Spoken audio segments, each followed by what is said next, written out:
guys, welcome to another episode of Smash JT. You know, the editing process of making a video is very interesting. Depending on what you choose to include in it and what you cut out of it may paint a very different image at the end of the video compared to what you were expecting when you were first filming it. And the reason I bring that up is because I watched a movie last night called Black Mirror Bandersnatch, and it's part of the Black Mirror series on Netflix.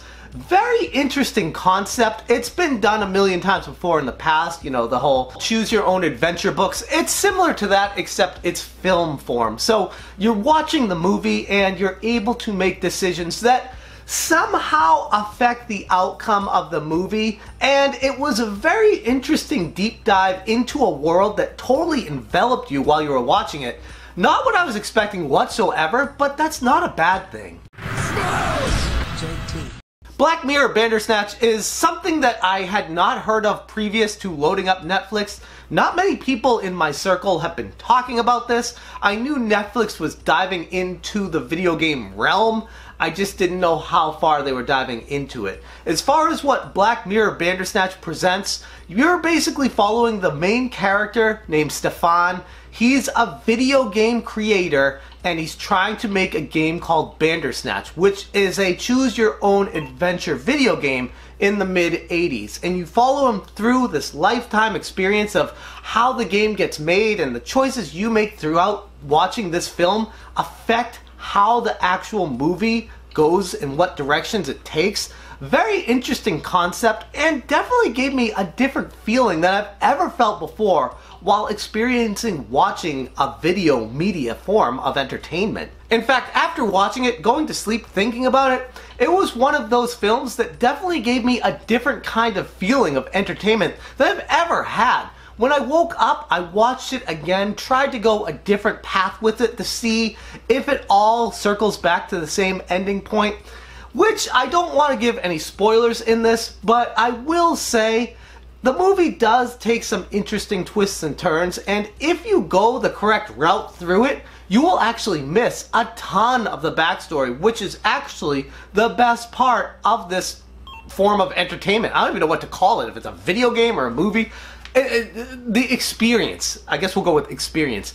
If you actually go through this experience and don't click on some of the options, you'll completely miss out on what was the best part of this entertainment. Just to give you a little bit of background on how deep the rabbit hole goes with this entertainment, there's a flowchart someone created for all the different directions you can go based off the paths you choose while watching it. And like I said, not going to give any spoilers away, but I had a sincerely enjoyable experience from start to finish. As far as the film itself, it does begin a little slow, a little weird, a little uninteresting, but that all plays a bigger role in the actual form of entertainment down the road. You need to give it more than 20 minutes of your time. Once you start diving down the rabbit holes, you get more interested as to how things happen, what transpired, and what would have happened if I went a different direction with this film. Does the game get made? Does it not? If the game does not get made,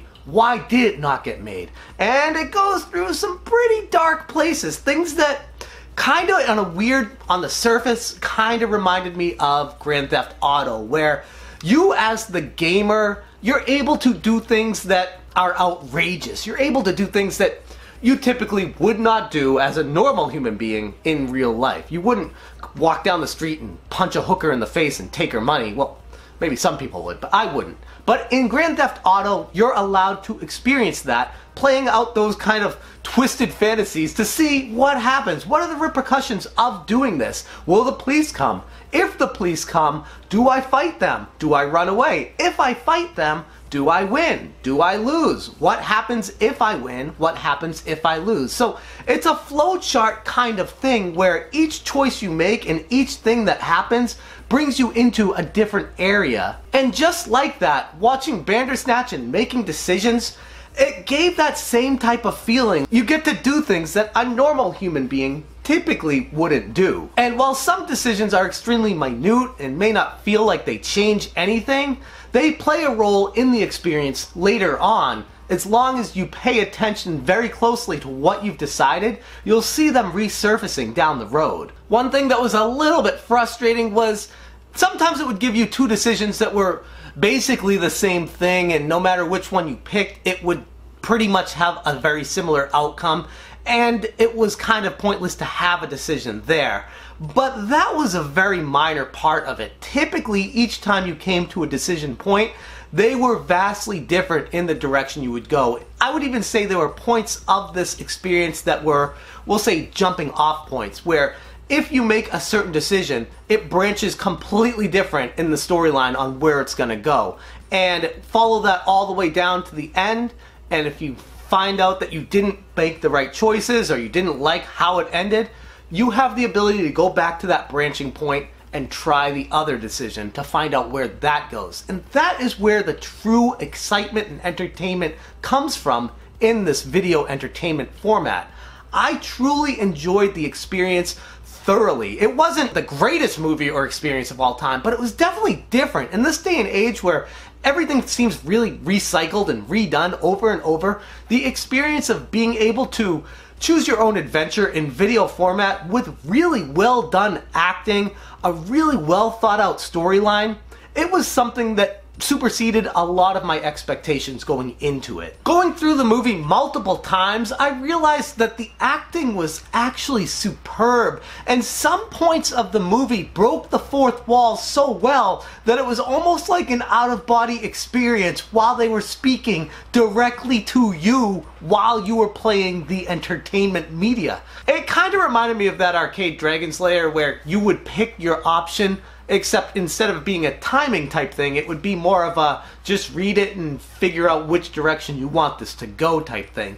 But it was very interactive with the media and felt truly like you were a part of the experience. Ideally more for a laid-back, casual kind of entertainment night where you want to play a video game but you don't really have the energy to full-on play a video game, this is the perfect mix for that. Ultimately, a little bit disappointing was how the ending happens and how it comes to it. Not going to talk about spoilers, but I will say it did seem like no matter what you ended up doing, it would bring you to a generally similar location. It would either make the game or not, and that was it. There was no wildly different turns to the ending, and I would have liked to see a little bit more done as far as the end experience and how far that would go, but that's only a complaint because I was enjoying the experience so much I kind of didn't want it to end. So it's not necessarily a huge negative, it's only a negative because I was enjoying it so much. Apparently while researching this, I was not familiar of this going into it,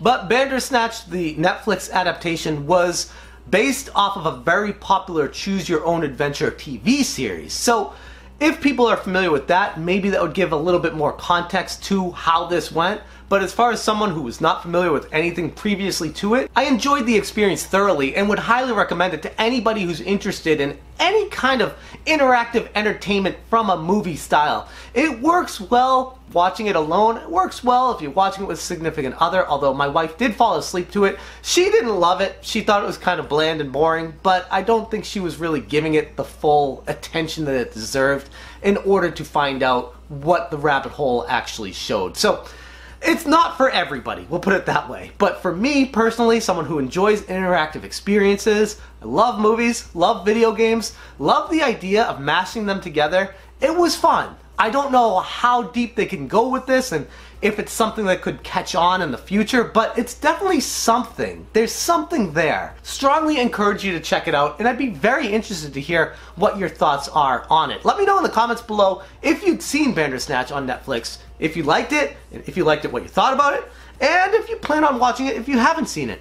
Kind of one of those choose your own adventures right now. Anyways, that's all I got for you guys today. Thank you so much for watching, and as always, you stay smashing. Smash,